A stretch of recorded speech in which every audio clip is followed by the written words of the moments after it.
কৃত্রিম বুদ্ধিমত্তা বা আর্টিফিশিয়াল ইন্টেলিজেন্স, সংক্ষেপে যা এআই নামে পরিচিত, তাতে কি মানুষের কর্মহীন হয়ে পড়ার আশঙ্কা ক্রমশ বেড়েই চলেছে?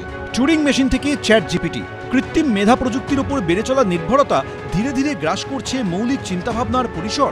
সারা বিশ্ব জুড়ে তা নিয়ে কাটাছেঁড়া চলছে।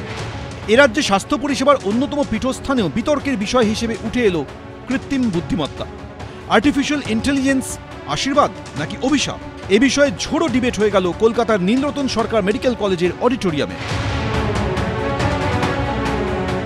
সরকারি চিকিৎসা পরিষেবার অন্যতম উৎকর্ষ কেন্দ্র হিসেবে পরিচিত এনআরএস মেডিকেলের ২৭তম মিড টার্ম রিইউনিয়ন সাক্ষী রইল এক সময়োপযোগী মনোজ্ঞ বিতর্ক সভার। চিকিৎসক থেকে প্রাক্তনী উপস্থিত ছিলেন সবাই। পক্ষে ৪ বক্তা, বিপক্ষে ৪ বক্তা। চিকিৎসকদের পাশাপাশি শিক্ষক, সাহিত্যিক, অভিনেতারাও এই বিতর্ক সভায় অংশ নেন। বিতর্ক সভায় সঞ্চালক ছিলেন চিকিৎসক কুণাল সরকার। সভার পক্ষে বিপক্ষে বিভিন্ন রকম মতামত উঠে আসে। চ্যাট জিপিটি ইউজ করিনি। আমার স্নাতকোত্তর যখন শেষ হয়েছে, আমি স্নাতক যখন শেষ করেছি, আমি যখন স্কুল পাস করেছি, আমি ইভেন আজকের এই ডিবেটটার জন্য একবারও চ্যাট জিপিটি খুলে দেখিনি। আমার ফোনটা আমি সবার হাতে দিয়ে দিতে পারি। আমার ফোনে কোনো চ্যাট জিপিটি বলে অ্যাপই নেই। আমার ফোনে ইনবিল্ট অ্যাপে যতটুকু জেনারেটিভ এআই আছে সেইটুকু আছে, সেটার কোনোটাই আমি ব্যবহার করি না। তার কারণ আমার নিজের ব্রেনটাকে অবশ করে অচল করে বসিয়ে রাখতে আমার খুব একটা ভালো লাগে না। এইবার গন্ডগোলটা কি হচ্ছে, আমি চারপাশে দেখতে পাচ্ছি যে চ্যাট জিপিটির মধ্যে দিয়ে রিসার্চ পেপার লেখা হচ্ছে, জার্নাল লেখা হচ্ছে, অ্যাসাইনমেন্ট লেখা হচ্ছে, পরীক্ষাও লেখা হচ্ছে। এবার তৈরি হচ্ছে যে একটা পুরোপুরি dumb generation. You are not blaming AI. You are blaming the hand that uses AI. So please keep this in mind.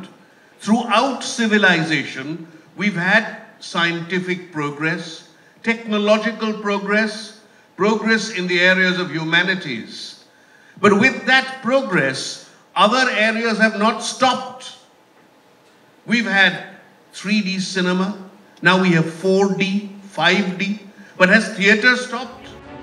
কৃত্রিম মেধাকে নিয়ে যখন ভয় চেপে বসছে বিশ্বজুড়ে, কৃত্রিম মেধা খেয়ে নেবে কোটি কোটি চাকরি, কাজের বাজারে এআই এর থাবা এড়ানো যাবে না, তা নিয়ে চারিদিকে যখন গেল রব, তখন বিশ্ববাজারে উৎপাদন ও আর্থিক সমৃদ্ধি ঘটাতে বিভিন্ন কর্মক্ষেত্রে এআই প্রযুক্তির ব্যবহার বেড়েই চলেছে। এমনও পূর্বাভাস দেওয়া হচ্ছে দ্রুত বদলে যাবে কাজের ধরন। প্রযুক্তি বিশেষজ্ঞদের একাংশ বলছেন, বিশেষ কয়েকটি ক্ষেত্রের সঙ্গে যুক্ত কর্মীদের সংকটের মুখে পড়তে হলেও কৃত্রিম বুদ্ধিমত্তা বা বিগ ডেটার চাহিদা যেভাবে বাড়ছে, তাতে নানা ক্ষেত্রে কর্মসংস্থান তৈরির সুযোগ বাড়বে।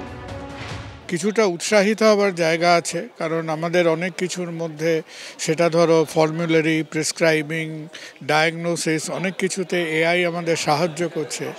আর অন্য দিক দিয়ে আজকের ধরো অনেক কিছু জিনিসে, যেখানে ধরো প্যাথোলজি, ইমেজিং, তারপরে আমাদের ডেটা কিপিং, অনেক রকম মেডিকেল ডায়াগনস্টিক্সের মধ্যে এআই কিন্তু পুরো ব্যাপারটাকে মেকানাইজ করে ফেলছে। যে কোনো বিজ্ঞানের লোকের কাছেই বিজ্ঞানের ব্যবহারের জন্য যখন প্রশ্নটা উঠবে, তখন ব্যবহারটাই আশীর্বাদ বা অভিশাপ, এই দুটো কথাই আসবে।